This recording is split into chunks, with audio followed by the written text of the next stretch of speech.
जिस तरीके से हमारे देश के प्रधानमंत्री माननीय श्री नरेंद्र मोदी जी दिन रात लगे हुए हैं देश सेवा के लिए, अपना सर्वस्व न्यौछावर करके तन मन वाणी व्यवहार आहार विचार से कर्तव्य निष्ठा से 18-18 घंटे काम करते हैं, त्याग तपस्या पुरुषार्थ इस तरीके से कि रक्त का एक एक बूंद इस मातृभूमि के लिए जिस तरीके से उन्होंने समर्पित किया है वो अकल्पनीय है, अवर्णनीय है, अकथनीय है।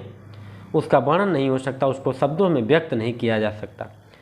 प्रधानमंत्री जी मानवता के जीवंत उदाहरण हैं।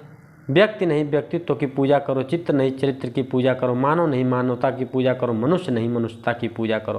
प्रधानमंत्री जी इसके जीवंत उदाहरण हैं। मेरा मानना है कि जिस तरीके से प्रधानमंत्री जी लगे हुए हैं उस तरीके से अगर देश के हमारे सारे नेता एकनिष्ठ हो जाएं, अगर प्रण ले लें इस मातृभूमि का, तो आज ही अपना भारत विश्वगुरु होगा और दुनिया में हम सबसे आगे होंगे। कोई माई का लाल, कोई देश की ताकत, कोई दुनिया की ताकत हमें रोक नहीं सकती है विश्वगुरु बनने से, और भारत परम वैभवशाली होगा। लेकिन प्रधानमंत्री जी सब कुछ करेंगे, त्याग तपस्या करेंगे, पुरुषार्थ करेंगे, घर परिवार छोड़ देंगे, अपना पेंशन वेतन भत्ते नहीं लेंगे। लेकिन और नेता सब मलाई छापेंगे, नोट छापेंगे और दलाली करेंगे, भ्रष्टाचार करेंगे, घोटाले करेंगे, तो ये भारत कैसे विश्वगुरु होगा। आइए, आज विश्वकर्मा जयंती है, प्रधानमंत्री जी का जन्मदिन है, तो न जाने कितने लोग नेता बन गए जिनको कोई नहीं जानता था, अच्छे अच्छे मंत्रिमंडल में अच्छे पद उनको मिल गया। न जाने कितने लोग मुख्यमंत्री बन गए, सिर्फ पदों पर बैठ गए, बस प्रधानमंत्री जी के नाम पर। आप सोच सकते हैं जिस व्यक्ति के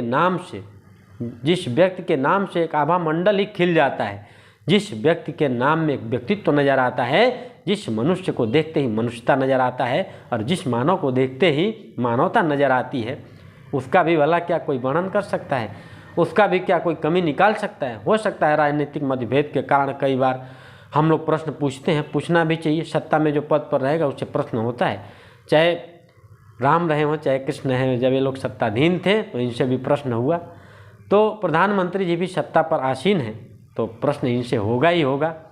कुछ कमियां कुछ अच्छाइयां होंगी और जहां कुछ कमियां होंगी वहां हम लोग बताने का कार्य करेंगे, दिखाने का कार्य करेंगे। विरोध नहीं होता है, उसको दिखाया जाता है, बताया जाता है और आँख खोला जाता है।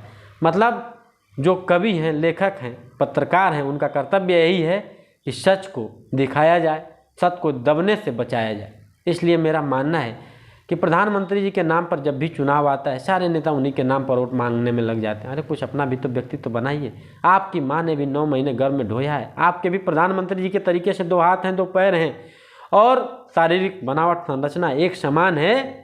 आप भी तो अपना कुछ व्यक्तित्व ऐसा बनाइए, कुछ अपना चरित्र ऐसा बनाइए, कुछ अपने आप को ऐसा बनाइए कि आप अपने नाम पर वोट मांग सकें। प्रधानमंत्री जी को छोटे छोटे चुनाव में, नगर पालिका के लिए, महानगरों के चुनाव के लिए, चेयरमैन के चुनाव के लिए प्रचार करना पड़ता है। कितनी शर्मिंदगी की बात है, जो नेता विश्व के पटल पर छाया हुआ है, विश्व इतिहास पर आज उसके नाम का देश दुनिया में डंका बज रहा है, और ऐसे नेता को आप ले आकर छोटे छोटे चुनाव में, पंचायत स्तर के चुनाव में प्रचार कराएंगे। अगर करना पड़ेगा तो इससे शर्म की बात हमारे भारत के लिए और कुछ नहीं हो सकती।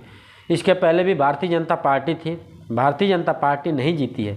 ये माननीय श्री नरेंद्र मोदी जी का व्यक्तित्व जीता है, उनका चरित्र जीता है, उनके आहार विचार वाणी व्यवहार और जनता पर जो उनका अटूट प्रेम है, श्रद्धा है, इस देश के लिए जो समर्पण है, जो इस देश के लिए उनका त्याग तपस्या है, वो जीता है, न कि भारतीय जनता पार्टी। तो इसके पहले भी थी, इसके पहले भी ये लोग खूब चिल्लाए, खूब आंदोलन हुआ, सरकार नहीं बनी। मोदी जी का एक नाम आया और उस पर जनता ने मुहर लगा दिया। तो ये जीत माननीय श्री नरेंद्र मोदी के व्यक्तित्व की है, चरित्र की है और उनके हार विचार वाणी व्यवहार के, उनके जनता के प्रति अटूट प्रेम श्रद्धा की है।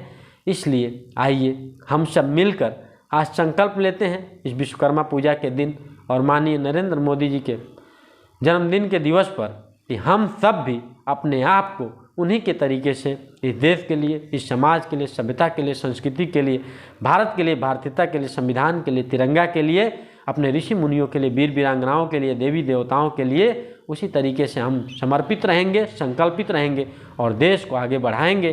कोई जो नेता को कोई नहीं जानता था वो सब जीत गए, सब अरबों खरबों का साम्राज्य बना लिए बस मोदी जी के नाम पर। कोई मुख्यमंत्री बन गया, कोई बड़े बड़े मंत्री बन गया और सब लोग बस अपने घर परिवार को, अपने सब भर दिया, किसी ने घोटाला कर दिया, किसी ने कुछ कर दिया, लेकिन प्रधानमंत्री जी को तो देखिए उतने बड़े पद पर होते हुए भी एक भी चारित्रिक दाग नहीं, एक भी आरोप नहीं, और अपने घर परिवार को छोड़ दिया, त्याग दिया, सब कुछ दांव पर लगा दिया। ऐसे महान व्यक्तित्व को आज हमारी बहुत शुभकामना। आप मंगलमय भगवान से प्रार्थना करता हूँ, आप स्वस्थ रहिए, प्रसन्न रहिए, हंसते मुस्कुराते रहिए। सर्वे भवन्तु सुखिनः, सर्वे सन्तु निरामयाः, सर्वे भद्राणि पश्यन्तु मा कश्चित् दुर्भाग् भवेत्। मंगलम भगवान विष्णु, मंगलम गरुड़ध्वज, मंगलम पुंडरीकाक्ष, मंगलाय तनो हरि, सर्वबाधा विनोन्मुक्तो, धन्य धान्य सुतामृतम, मनुष्यो मत प्रसादेन भविष्यति न संशयत्। मंगल भवन अमंगलहारी, द्रभोष दशरथ अजर बिहारी, मंगलम सुदिनम जन्मदिनम, मंगलम सुदिनम तुम जन्मदिनम।